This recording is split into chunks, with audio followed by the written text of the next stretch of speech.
Bonjour tout le monde, j'espère que vous allez bien. Donc nous allons procéder au premier tirage du jour.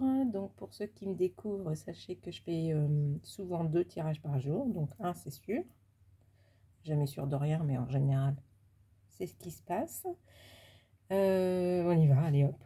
Le nouvel oracle du petit Lenormand. Chaque fois j'en ai une qui reste. Donc voici le livre, vous avez vu j'ai refait mes ongles, ils sont beaux. Je vais faire l'autre main aujourd'hui. Donc, l'intérieur du livre, les petites cartes. Allez, on y va. Donc, sachez que je fais un tirage pour vous et pas pour moi. Il vous faut poser une question, choisir l'une des 3 cartes et j'espère que ça répondra à votre question.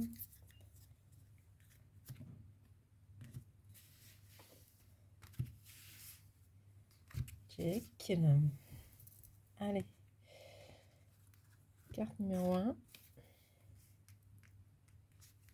Carte numéro 2. Carte numéro 3. Donc si je la trouve pas assez explicative dans le sens où c'est positif ou négatif, et ben je reposerai une carte par-dessus selon mon envie. Allez, carte numéro 1, les petits poissons, 34.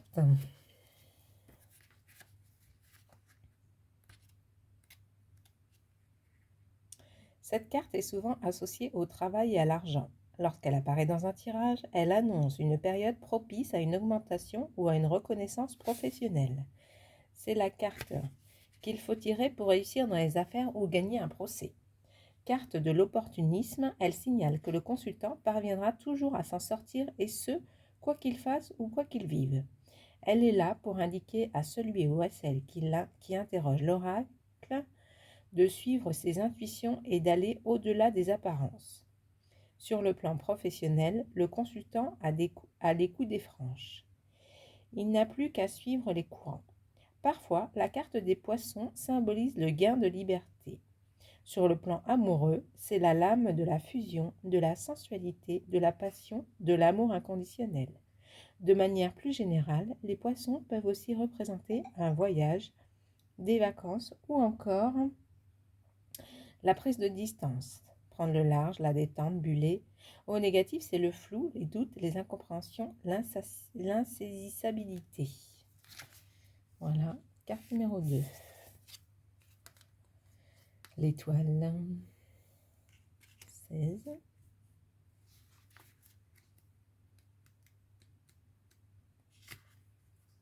Comme dans bien des oracles, ou encore comme dans le tarot de Marseille, cette carte est celle de l'espoir, de la satisfaction, de la foi, de l'intuition et de la clairvoyance. Lorsqu'elle apparaît dans un tirage, elle indique que le consultant est sur la bonne voie. Elle indique que la période est propice aux nouveaux projets, aux opportunités et aux ouvertures. C'est aussi la lame des nouvelles connaissances, qu'elles soient intellectuelles ou relationnelles. Pour un célibataire dans une question relative à l'affectif, elle conseille de ne jamais perdre espoir. Pour une interrogation en lien avec le couple, elle représente la communication et l'écoute. Elle présage des événements positifs à venir. C'est pas mal là pour l'instant. Tiens, encore les petites souris. 23. Tout le temps là les petites souris.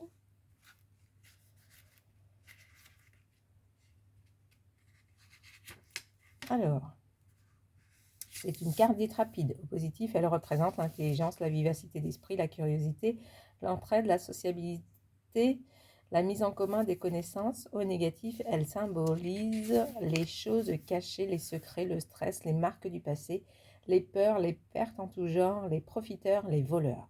Sur le plan professionnel, elle peut être l'indice des petits boulots, des petits contrats. Elle peut aussi indiquer une grande adaptabilité à son milieu professionnel, l'opportunisme. Côté financier, c'est la précarité. En amour, pour un célibataire, c'est la lame des histoires sans lendemain. Pour une question touchant un couple, elle peut signaler un problème lié à l'argent, une crise mineure, un manque de confiance, parfois une usure de la relation. Voilà pour le premier tirage. Donc je vous souhaite à tous une très très belle journée et je vous dis à la prochaine. Bisous bisous.